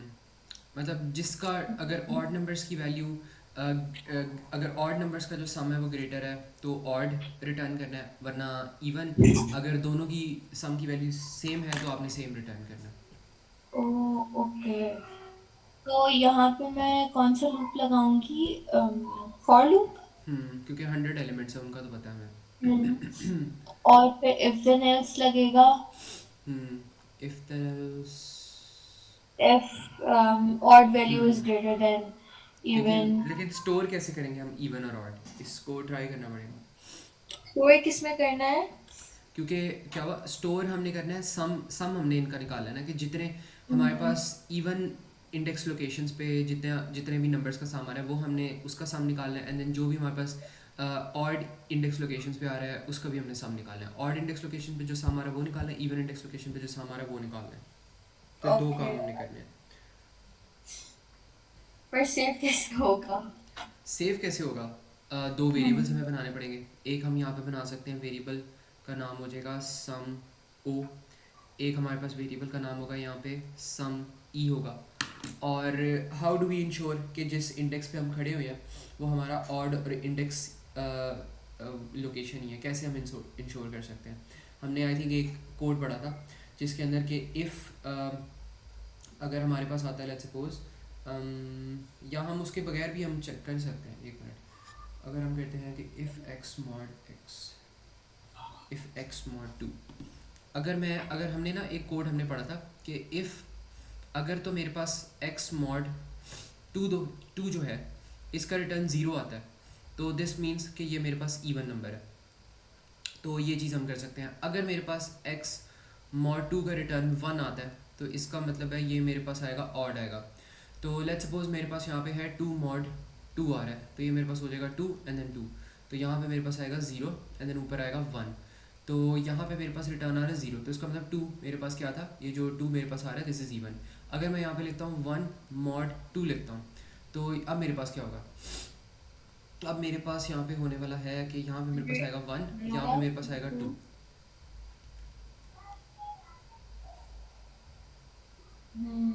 ठीक है। तो अगर मैं यहाँ पे वन मॉड टू लिखता हूँ तो मेरे पास वन रिटर्न आता है, इसका मतलब ये मेरे पास ऑड है। तो आप इस तरह करके ना यहाँ पे ये वाली कंडीशन लगा सकती है। वैसे इस कोड को करने के मल्टीपल डिफरेंट वेज हो सकते हैं, this is just one of the ways. तो मैं यहाँ पे ना हर और कौन इंडेक्स, से है? और तरीका ये हो सकता है कि आप दो काउंटर्स बना लो, एक आप बना लो ऑड का काउंटर बना लो, एक आप बना लो इवन का काउंटर बना लो। जो आपका ऑड का काउंटर, बल्कि आप एक ना काउंट बस, बल्कि नहीं, मुझे नहीं लगता इसमें कोई और तरीका हो सकता है शायद हो, लेकिन वो ज़्यादा कॉम्प्लिकेटेड हो जाएगा। I think this is the easiest thing that we can have. तो कैन यू ट्राई दिस? मैं हो वही सकता है ट्राई कह करना। रही हूँ। सबसे पहले मैं बनाऊंगी, डिक्लेयर करूंगी, उसके बाद मैं हम्म सम जीरो, सम ओवर सम ई करूंगी। उनमें जीरो जीरो भी डिक्लेयर करना रखवाऊंगी। पड़ेगा, उनके अंदर ज़ीरो चला जाएगा, फिर फॉर लूप लगेगा। हम्म, ठीक है, फिर फॉर लूप लगाने के फिर बाद आपने चेक करना है कि if x mod two equals to zero, then आपने क्या करना है, देन आपने सम ई के अंदर वैल्यू रखवानी है। बिकॉज अगर x mod to zero return करे तो इसका मतलब है इंडेक्स लोकेशन आपके पास इवन है, वरना एल्स में जाके आपने ऑड लोकेशन में आपने डेटा रखवाना है। तो ये काम करना होगा। ओके, फिर उसके बाद एंड एफ करके वो सेव हो जाएगा खुद ही।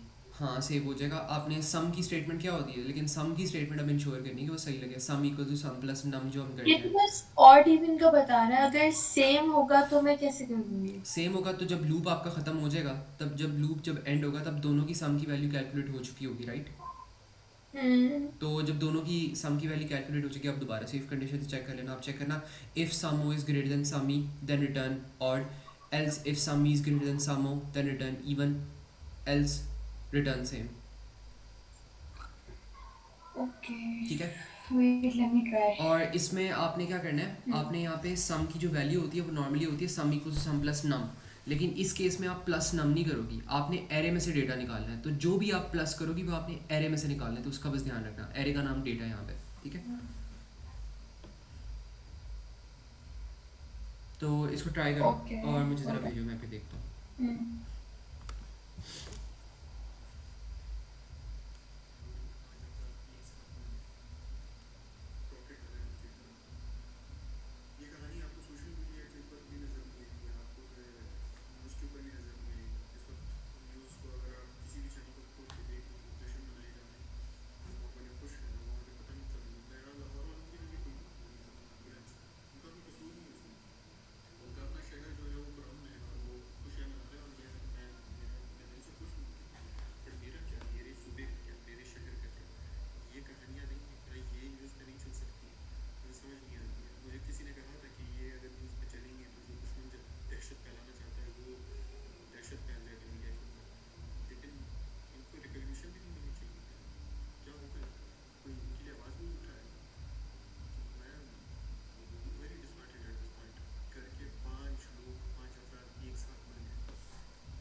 अच्छा, हम लोग जब ऐसे क्वेश्चंस होते हैं तो उसमें मैक्स और मिनिमम भी तो डिक्लेयर करते हैं ना?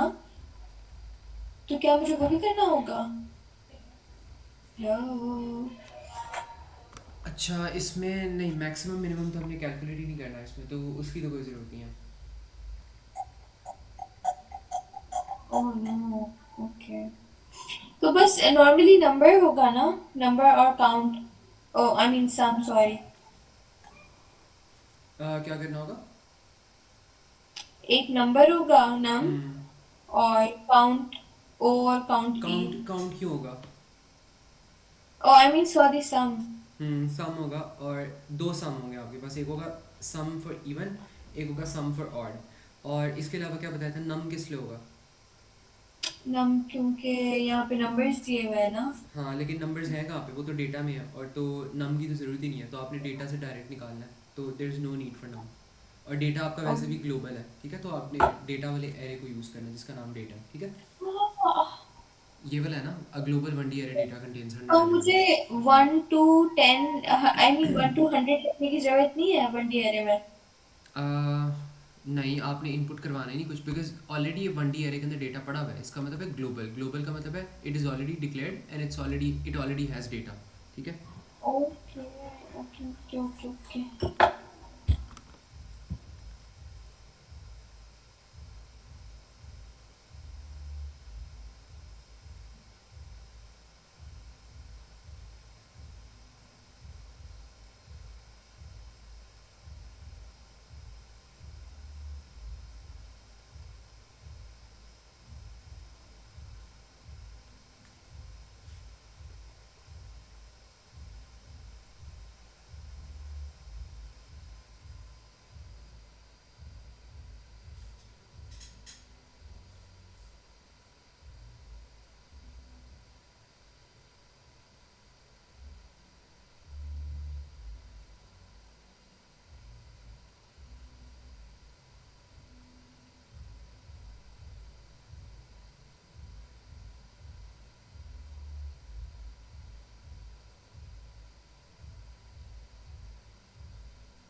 sir, one last thing, help me. Zubair. क्या हुआ? मैं सम कैसे करवाऊंगी? मैंने उसका मॉड करवा लिया, सम कहाँ आएगा? अब देखो, आपने पहले इंडेक्स को आपने देखना है कि इवन इंडेक्स है ऑड इंडेक्स है। अगर इवन इंडेक्स है तो उसकी कंडीशन के नीचे आप कर दो sum E equals to sum E plus array के अंदर से अच्छा, निकलवा के रखवा दो। ये क्या बोल रहे हैं? मैंने तो if mod equal to 0 then नहीं output even, ऐसे नहीं नहीं, होगा? ये सही नहीं है, मैं इसको करता हूँ एक मिनट। अच्छा, यहाँ पे हमने क्या करना है, सबसे पहले एक फंक्शन लिखना है चेक। तो यहाँ पर आएगा एक फंक्शन और इसका नाम हमने रख देना है चेक। उन्होंने कहा था एक फंक्शन लिखना है आपने, फंक्शन चेक। और इसके अंदर हमने ये वाला फंक्शन करेगा क्या, ये हमारे पास स्ट्रिंग रिटर्न कर रहा है। यहाँ तो ऑड रिटर्न करता है, इवन रिटर्न करता है, या तो ये सेम रिटर्न करता है। ठीक है, तो इट रिटर्न्स स्ट्रिंग, तो एक ये चीज़ होगी। एंड देन इसके बाद हमने क्या करना है, हमने यहाँ पर दो वेरिएबल्स हमने यहाँ पे बनाने हैं। एक वेरिएबल हम यहाँ पे बनाएंगे सम ई के नाम से, इसके अंदर हमने रखवा देना यहाँ पे 0। एंड देन एक तो वेरिएबल आपने हमने यहाँ पे डिक्लेयर रखवा देना करवाया सम है ओ के नाम से। इसने डिक्लेयर इसलिए नहीं कर, बल्कि डिक्लेयर करवाने की ज़रूरत पड़ेगी, पड़ेगी इसकी ज़रूरत।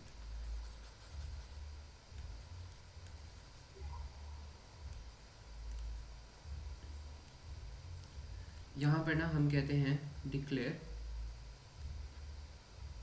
And declare sum E and sum O as integer, ये चीज़ होगी। और इसके अंदर अब हम क्या करेंगे, यहाँ पे सम ई के अंदर हम रखवाएंगे 0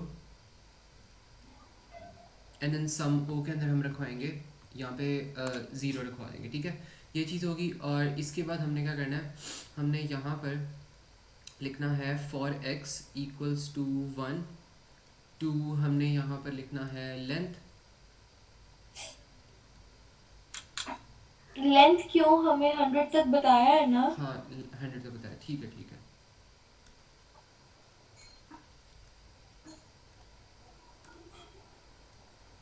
हंड्रेड तक कर लिया। और इसके बाद हमने क्या करना है, हमने यहाँ पे नीचे आके चेक करना है कि इफ़ अगर तो हमारे पास ये जो एक्स आ रहा है इसका हम मॉड 2 लें तो हमारे पास आंसर 0 आ रहा है, तो इसका मतलब ये इवन है। देन हमने क्या करना है, हमने यहाँ पे करना है sum E equals to sum E and then plus हमने डेटा में से नंबर निकालना है और इसको यहाँ पे रखवा लेना। ठीक है, तो इस तरह डेटा एक्स करके हमने रखना है। अब ये समझ आइए किस तरह करना था। वरना हमने यहाँ पे क्या करना है, हमने यहाँ पे जाना है और हमने चेक करना है else sum O equals to sum O हमने x को लिखा है। प्लस डेटा एक्स, बिकॉज ये एरे है ना, एरे में से डेटा निकालना है तो कोई इंडेक्स तो यूज़ करेंगे ना हम, उसमें पैरामीटर भेजेंगे कि किस लोकेशन में से निकालना है, तो ये चीज़ होगी। तो ये हमने यहाँ पे ऐसे करके कर दिया। अब ये हमारा लूप जो है वो यहाँ पे ब्रेक हो जाएगा और जैसे ही लूप होगा हमारे पास दो सम्स आ चुके होंगे। अब हमने इन दोनों सम्स को यहाँ पे फिर चेक करना है। तो यहाँ पे हम आके चेक करेंगे कि if sum E is greater than sum O, then हमने यहाँ पर करना है रिटर्न। देन हमने यहाँ पे करना है सम और यहाँ पर हमने रिटर्न कर देना, अगर सम ई ग्रेटर है तो मैं यहाँ पे रिटर्न करूँगा इवन, वरना else if sum O is greater than sum E, then मैंने क्या रिटर्न करना है, देन मैंने रिटर्न करना है यहाँ पे ऑड। तो इस केस में जाके मैं यहाँ पे रिटर्न कर दूँगा रिटर्न ऑड। वरना हमने क्या करना है, यहाँ पे हमने जाना है एल्स और इसमें जाके हमने रिटर्न करना है रिटर्न सेम। ठीक है, तो ये बस मेरे पास होगा। अब जितने इफ्स आए उतने ही एंड इफ्स लगेंगे, तो ये होगा एंड इफ, ये हो गया। और इसके बाद हमने यहाँ पे रखवा दिया एंड फंक्शन। ठीक है, तो ये चीज़ है, ये चीज़ हमने यहाँ पे रखवा दी, ठीक है। बस ये हमारे पास यहाँ पे कोड आ रहा है और ये था कोड, समझ आ गई क्या करना है इसमें। और डैम ये तो सिंपल था। हाँ तो बस ये करना था हमने। इसके बाद खैर अब यहाँ पे ये वाला कोड आ रहा है कि फ़्लो चार्ट वाला, ये मैं चाहता हूँ कि आप ये इसको तो ना हार्ड। ड्राई रन करना। इसके अंदर जो भी यहाँ पे प्रोसेस आ रहा है वो आपने यहाँ पे एंटर करना है कौन एंड सा? ट्राई टू, ये वो है क्या कहते हैं, ये है आपके पास ट्रेस टेबल वाला है, ट्रेस टेबल आपने करना है। उन्होंने यहाँ पे वेजिटेबल। उन्होंने यहाँ पे फंक्शन कॉल किया है x3y2wy, तो वो इसके अंदर वो भेज रहे हैं और फिर इसके अंदर वो भेज के वो ये सब कर रहे हैं। तो ये आपने ना ट्रेस टेबल में यहाँ पे करना है। अगर ये नहीं होगा तो मैं करवा दूंगा, ठीक है, लेकिन इसको ट्राई करना खुद से।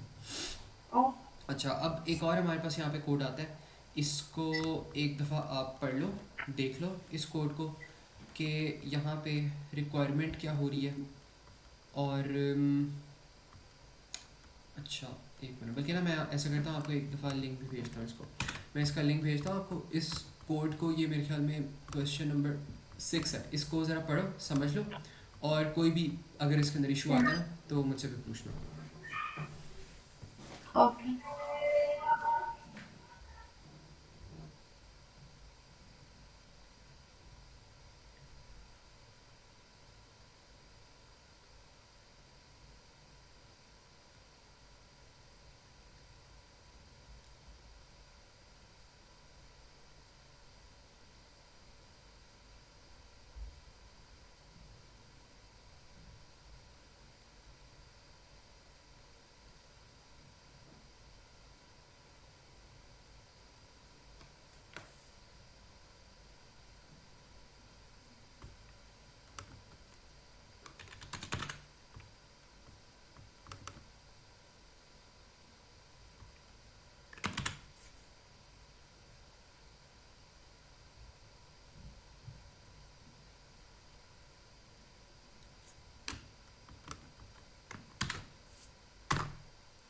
अच्छा मैंने ना आपको लिंक भेजा है, ये क्वेश्चन नंबर 6 बहुत लंबा है, इसको थोड़ा सा पढ़ो और मुझे भी बताना क्या समझ आती है। गिव मी जस्ट 5 मिनट्स में आ रहा हूँ।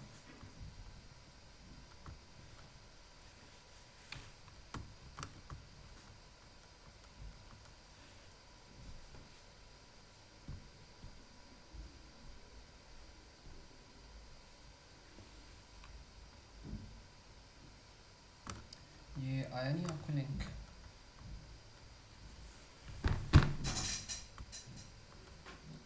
नहीं अभी तक नहीं आ रहा। ओके एक मिनट।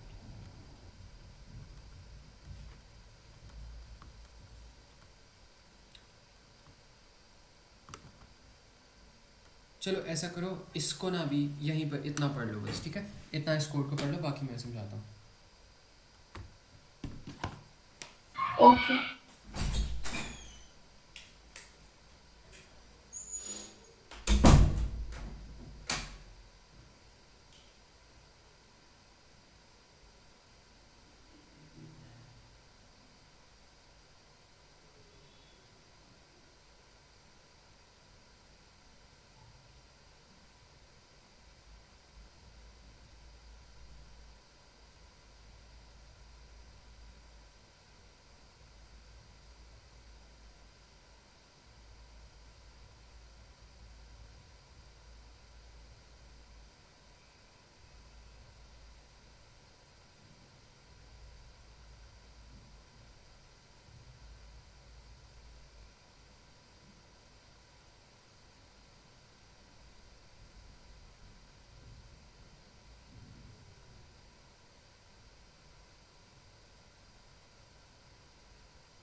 अच्छा, डिड यू रीड इट?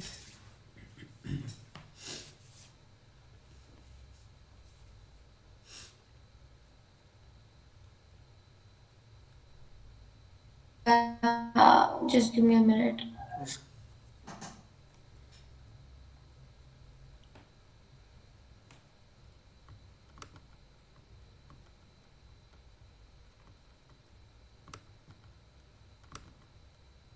या आप श्योर है सीएस ही है ना? सीरियस ही है। इस क्यों आ गया है? होता ही है इसमें बहुत ज़्यादा मैथ्स यूज़। लेकिन ये देख लो, एक दफ़ा ये समझ आ जाए फिर मुझे बताना है या आसान में से कोड।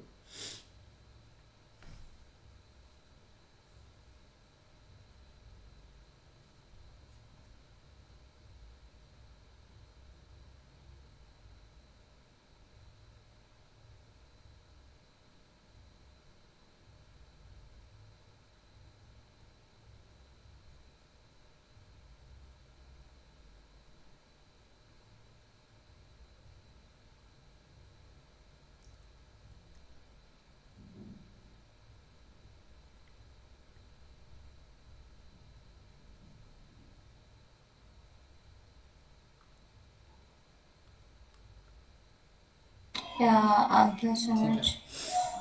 यहाँ पे वो बेसिकली करके रहे 3 points in a grid form a triangle when the length of the A B and C are shown as shown in the example. और इसका फार्मूला उन्होंने बताया कि a triangle is said to be right angle triangle if the following test is true. अगर उसकी एक जो side है ए स्क्वायर वो इक्वल्स हो जाए B square plus C square. A square means A multiply by A, ये वही बड़ी चीज़ है जो मैथ्स में पढ़ी है।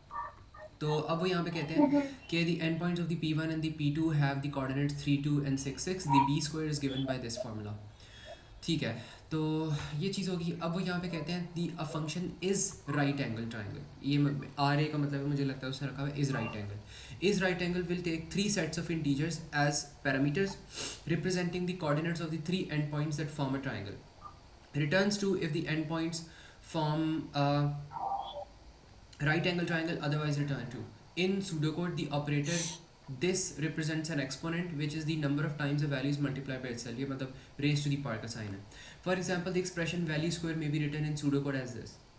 अब वो कह रहे हैं इस फंक्शन के अंदर ना आपके पास एक ये वाला पेयर जा रहा है, एक ये वाला पेयर जा रहा है और एक ये वाला पेयर जा रहा है। ठीक है, तो ये आपके पास ना यहाँ पे सारे पेयर्स हैं जो कि आपके पास इन कोऑर्डिनेट्स के सारे पेयर जा रहे हैं। और हमने क्या करना है, हमने इसको बताना है कि क्या हमारे पास राइट एंगल ट्राइंगल है कि नहीं। और उसके लिए हमें ये वाला फॉर्मूला यहाँ पे लगाना पड़ेगा। अगर हमारे पास ऐसे हो रहा है तब भी हमारे पास राइट एंगल ट्राइंगल है। अगर हमारे पास ऐसे कोई फॉर्मूला आ रहा है B square equals to A square plus C square, तब भी ये राइट एंगल ट्राइंगल है। अगर हमारे पास आ रहा है C square equals to B square plus A square, तब भी ये हमारे पास यहाँ पे राइट एंगल ट्राइंगल है। ठीक है, तो ये चीज़ हमारे पास हो जाएगी और ये दोनों चीज़ें ना हमारे पास यहाँ पे आ जाएंगी इस राइट एंगल ट्राइंगल टेस्ट के अंदर। तो अब कोऑर्डिनेट्स उसने हमें दिए हुए हैं, तो कोऑर्डिनेट्स को देख लेते हैं यहाँ पे x1 एंड देन y1। अच्छा, हमारे पास आएगा राइट एंगल ट्राइंगल आ रहा है। तो बेसिकली हमारे पास पता है क्या हो रहा है, हमारे पास ना इस तरह की शेप आ रही है। उसने हमें एक ये वाला कोऑर्डिनेट दिया हुआ है x1 एंड देन y1, फिर उसने ये वाला कोऑर्डिनेट दिया है x2 and then y2, and then फिर उसने हमें ये वाला कोऑर्डिनेट दिया है x3 and then y3। Okay, तो हमें करना क्या है कि हमें ना देखना है कि अच्छा इसमें ना थोड़ा सा आई थिंक कॉम्प्लिकेटेड हो सकता है। लाइक इसमें हम देखते हैं कि हमारी कंडीशंस क्या बनेंगी। हमने यहाँ पे पहले A square equals to B square plus C square लगाना है। तो अगर ए स्क्वायर मुझे कैलकुलेट करना है तो मैं कैसे लिखूँगा इसको, मैं ए स्क्वायर को लिख सकता हूँ, ये x3 मैंने लिया है तो मेरे पास ये बन जाएगा x3 minus y3 square plus मेरे पास यहाँ पे बनेगा नहीं, ये मेरे पास बनेगा x3 minus x2 square plus y3 minus y2 square, y3 minus y2 square. और इसको मैं कहूँगा कि it is equals to B square plus C square. तो बी स्क्वायर जो है वो मेरे पास बन जाएगा, आप कह लो कि x2 minus x1 square plus y2 minus y1 square, and then C square मेरे पास बन जाएगा x3 माइनस y1 स्क्वायर। तो ये मेरे पास इक्वल्स टू बनेगा, यहाँ पे मैं नीचे लिख लेता हूँ, x3 minus x1 square plus y3 minus y1 square. ठीक है, तो एक तो मेरे पास ये वाली कंडीशन मैंने चेक करनी है, एक मिनट लेट मी सी अगर मैं सही कर रहा हूँ, हाँ सही है, ठीक है सही है। तो इस तरह करके मैंने चेक कर ली for a square equals to B square plus C square. अब मैंने यहाँ पे चेक करना है for b square equals to A square plus C square. तो बी स्क्वायर मेरे पास क्या हो जाएगा, आई थिंक बी स्क्वायर मेरे पास बनेगा यहाँ पे, अगर यहाँ पे हम देखें तो ये बन जाएगा x2 minus x1 square plus हमारे पास यहाँ पे बनेगा y2 माइनस, मुझे ये बिल्कुल समझ नहीं आ रहा है कि देखो क्या कर रहे हैं हम लोग। मैथ्स में पाइथागोरस थ्योरम पता है, पाइथागोरस थ्योरम आता है मैथ्स में। हाँ हाँ। तो बेसिकली हमने यहाँ पे किया गया, हमने यहाँ पे ना पाइथागोरस थ्योरम लगाया। अगर हमारे पास इनमें से ये तीनों कंडीशन में से कोई भी कंडीशन ट्रू हो रही है तो इसका मतलब ये हमारे पास राइट एंगल होगा, राइट, ये चीज़ समझ आती ओके, हाँ हाँ। तो हमने सबसे पहले क्या देखा है, हमने सबसे पहले कंडीशन लगाई है a square equals to B square plus C square की। तो अब उसने हमें ये कहा कि अगर आपके पास आपने बी स्क्वायर फाइंड करना है तो आप इस फॉर्मूले से फाइंड आउट कर सकते हो, ये भी उसने हमें यहाँ पे फॉर्मूला दिया हुआ है, ठीक है सही है। तो अब अगर आपके पास दो तरह के पॉइंट्स हैं, मैं यहाँ पे कहता हूँ कि एक जो आपके पास पॉइंट है ना, मैं यहाँ पे लेट्स सपोज मैं रैंडम से पॉइंट ले लेता हूँ, उसने हमें ना यहाँ पे इस तरह के पॉइंट्स दिए, मैं कहता हूँ ये वाला पॉइंट मेरे पास ए है, ये वाला पॉइंट मेरे पास बी है, ये वाला पॉइंट मेरे पास सी है, ठीक है। तो इस तरह करके मेरे पास ये सब हो रहा है। तो अब मैं यहाँ पे क्या कहता हूँ, अब मैं ना बल्कि इसको थोड़ा सा हम सिंप्लीफाई करते हैं।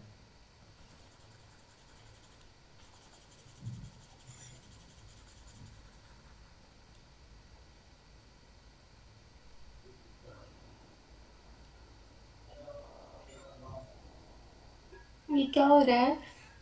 ये थोड़ा सा ग्लिच कर रहा है, हो जाता है, ये इरेज करके पता नहीं ऐसे होता।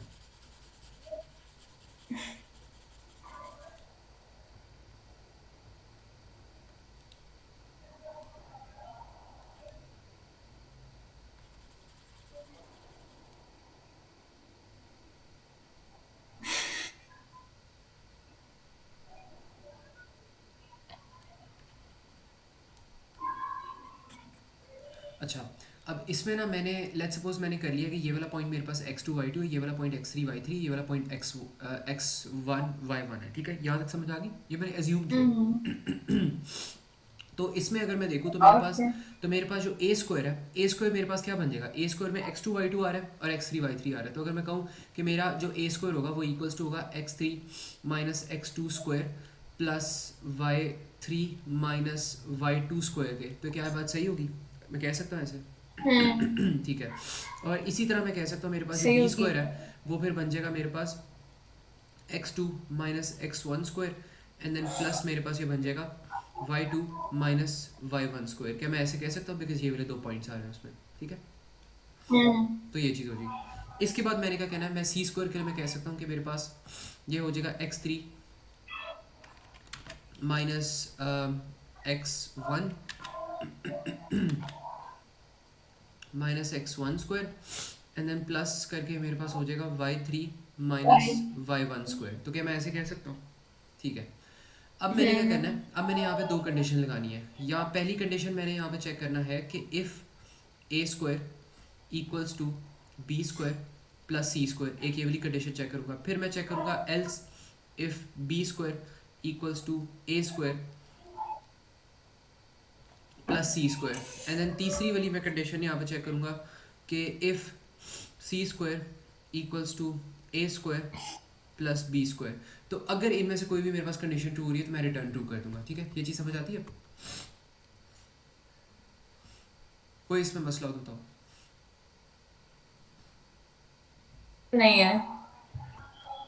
ठीक है, तो मैंने बिल्कुल ना इसी तरह मैंने यहाँ पर भी करना है। मैं यहाँ पे ना पहले अपने कोऑर्डिनेट्स बना लेता हूँ, जो मैंने ऊपर कोऑर्डिनेट्स यूज़ किया मैं वही वाले यहाँ पे कोऑर्डिनेट्स यूज़ कर लेता हूँ। मैं यहाँ पे कहता हूँ कि ए स्क्वायर जो है ना वो मेरे पास हो जाएगा यहाँ, बल्कि मैं पता ही करता हूँ, मैं यहाँ पे ना बस जो वेरिएबल्स है ना वो अपने में ले लेता हूँ। तो मैं यहाँ पे सबसे पहले डिक्लेरेशन करता हूँ एंड देन लेट्स सी। मैं यहाँ पे सबसे पहले कहता हूँ कि declare let's suppose declare a B and then c, और इसके अंदर मैं रखवा देता हूँ इंटीजर रखवा देता हूँ, ठीक है, ये मैंने रखवा लिया। एंड देन ए की जो वैल्यू है, ए की वैल्यू आई थिंक मुझे जो ऊपर से मैंने ली थी ना वही मैं रखवा देता हूँ। तो यहाँ पर ए की वैल्यू मैंने रखवाई थी x3 माइनस x2, तो यही मैं रखवा देता हूँ यहाँ पे। तो मैं यहाँ पे कहता हूँ x3 minus x2 and then raise to the power square, because उसने कहा था ये वाले फंक्शन से आप एक्सपोनेंट रिप्रेजेंट करोगे।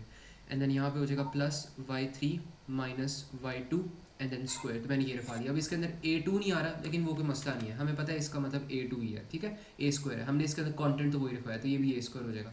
यहाँ अगर लगाना है बहुत ज़ोर से, तो यहाँ पे आप रखवा सकते हो a2 एंड देन या ना ही रखवा, ऐसे ही इसको कह लो, ठीक है, एक ही बात है। तो ये कर दिया, यहाँ तक समझ आ गई? हाँ आगे। ठीक है। इसके बाद हमने क्या करना है, हमने यहाँ पे b रखवाना है। तो b के लिए हमने ऊपर डिसाइड किया था कि हमारे पास होगा x2 x1, तो यहाँ पर भी वही रखवा देते हैं। तो ये हो जाएगा हमारे पास x2 minus x1 square and then यहाँ पर हमारे पास हो जाएगा plus y2 minus y1 square and then यहाँ पर हमारे पास c की जो वैल्यू है ये हमारे पास यहाँ पर हो जाएगी x3 एंड x2 हो जाएगा हमारे पास, ठीक है। तो ये हमारे पास हो जाएगा x3 minus x2 square and then यहाँ पर हमारे पास हो जाएगा y3 माइनस y2 स्क्वायर हो जाएगा, ठीक है। अब ये सारी वैल्यूज हमने सेट करनी है। अब हमने यहाँ पे बस आसान सी लॉजिक है जो हमने बस चेक करनी है। हमने यहाँ पे चेक करना है कि इफ़ जो हमारे पास a आ रहा है वो इक्वल्स टू है b प्लस सी के, देन आपने क्या करना है, आपने यहाँ पे इस केस में रिटर्न कर देना है, रिटर्न ट्रू, या बल्कि इसको हम थोड़ा सा सिंप्लीफाई कर सकते हैं। हम यहाँ पे कह सकते हैं if a equals to whatever this is, और हम यहाँ पे कहते हैं और b equals to a plus c और c equals to b plus a, then हमने ये सारी चीज़ें करनी है, देन हमने रिटर्न ट्रू करना है, ठीक है। वरना हमने क्या करना है, वरना हमने यहाँ पे करना है एंड इफ़, और एंड इफ़ के बाद हम रिटर्न फॉल्स कर देंगे। तो अगर कोई भी इसमें से स्टेटमेंट नहीं चली तो इसका मतलब कोई भी ट्रू नहीं है, तो हमारे पास रिटर्न फॉल्स ही करना बस बचा रह जाता है हमारे पास। या एल्स में आप रिटर्न फॉल्स लिख देती, वो भी सही बात होनी थी, ऐसे लिख दो ऐसे भी सही है, क्योंकि इस पर आ ही जाना उससे, ये चीज़ होगी। एंड देन यहाँ पर हमने लिख दिया एंड फंक्शन। तो ये बस आपके पास कोड था। ये कोड था 6 मिनट्स का, ज़्यादा इसमें हमने बस यहाँ पे सोचना था, और एंड फंक्शन यहाँ पे लिखने की कोई ज़रूरत नहीं है बिकॉज उसने नीचे ऑलरेडी लिखा हुआ है, तो ये भी लाइन नहीं आनी, ठीक है। बस ये कोड था, समझ आई इसकी कोई मसला? हाँ नहीं, ये सबसे इजी था।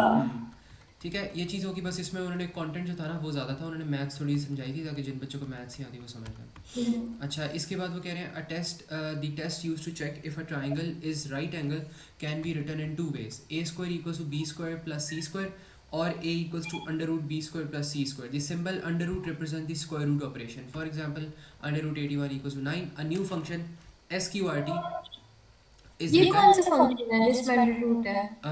ये वाला पता नहीं, कोई नया फंक्शन है जो मैंने भी नहीं देखा, लेकिन देखते हैं क्या कह रहा है। तो कहते हैं a new function sqrt is written to perform the square root operation. The function takes an integer number as a parameter and returns a positive real value representing the square root of the number. During the testing, it is found that the square root function returns a value that is only accurate to 4 decimal places. For example, sqrt25 returns 5.000125 rather than the correct value of 5. The function is RA from part A is modified to use the new sqrt function to test if a triangle is right angle. अच्छा, तो यहाँ पे वो कह रहे हैं during testing it is found that the sqrt function returns a value that is only accurate to 4 decimal places. For example, sqrt returns this rather than the correct value 5.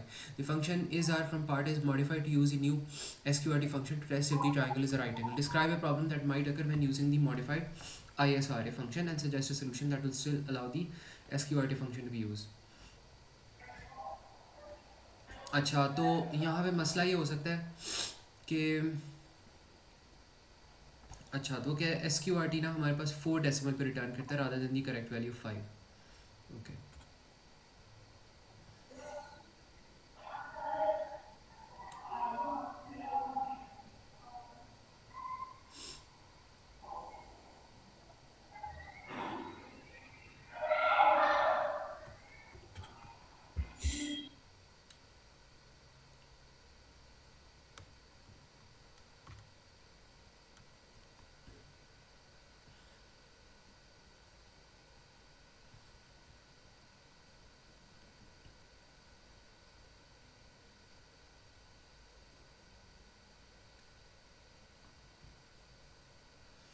इसमें क्या ही मसला हो सकता है? आई थिंक डेसिमल्स का यहाँ पे मसला होगा। मैं इसको कंफर्म कर लेता हूँ कि मार्किंग सी में क्या लिखा है, लेकिन यही होगा अगर सोल्यूशन करना है तो शायद हम मिड से पहली वैल्यू निकालें ताकि वो ऑड में दे दें हमें। देखते हैं।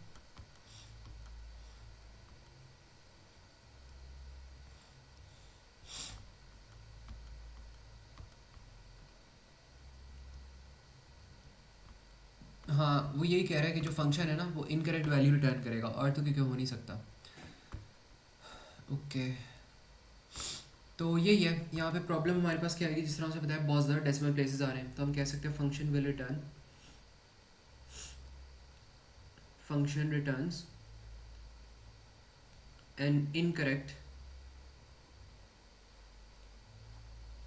वैल्यू। और इसको फिक्स हम कैसे कर सकते हैं? We can fix this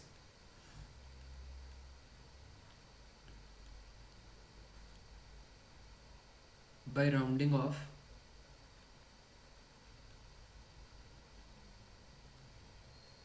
the return value. ठीक है, तो ये हमारे पास सोल्यूशन होगा। ये मुझे बताओ, ये चीज़ समझ आती है? कोई इसमें मसला हो? वेट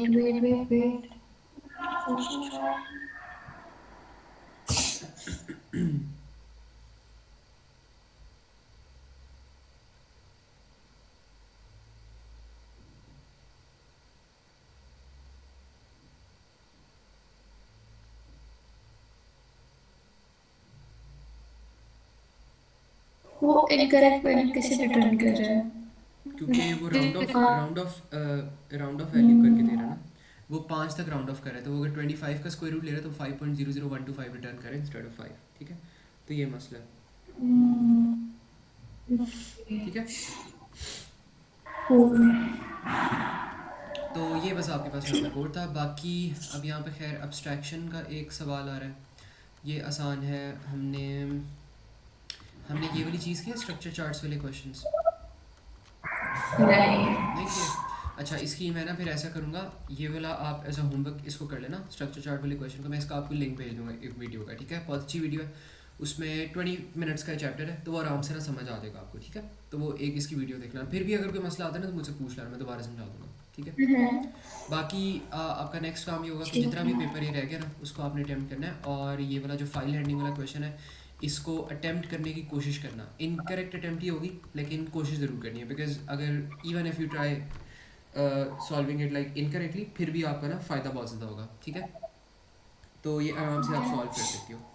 तो इसको पढ़ के ज़रूर आना और सॉल्व ज़रूर करना है, बिकॉज अगर सॉल्व करोगी तो फिर ही कुछ यहाँ पे ना मेरा सोल्यूशन देख के फ़ायदा होगा। ठीक है, बस ये काम करना है। बाकी मैं आपको फाइल भेज देता हूँ, और स्ट्रक्चर चार्ट्स की जो वीडियो है ना वो भी मैं लिंक भेजता हूँ। ठीक है, और आपने जो वर्कशीट पे डेली हाँ, टास्क दिया है वो भी। वर्कशीट पे भी करने हैं वो 3 क्वेश्चन जो मैंने दिए हैं। ठीक है, ओके चलो ठीक है, ओके अल्लाह ओके, आप हाफिज़। मुझे भेज दें। ओके। अल्लाह हाफ़िज़।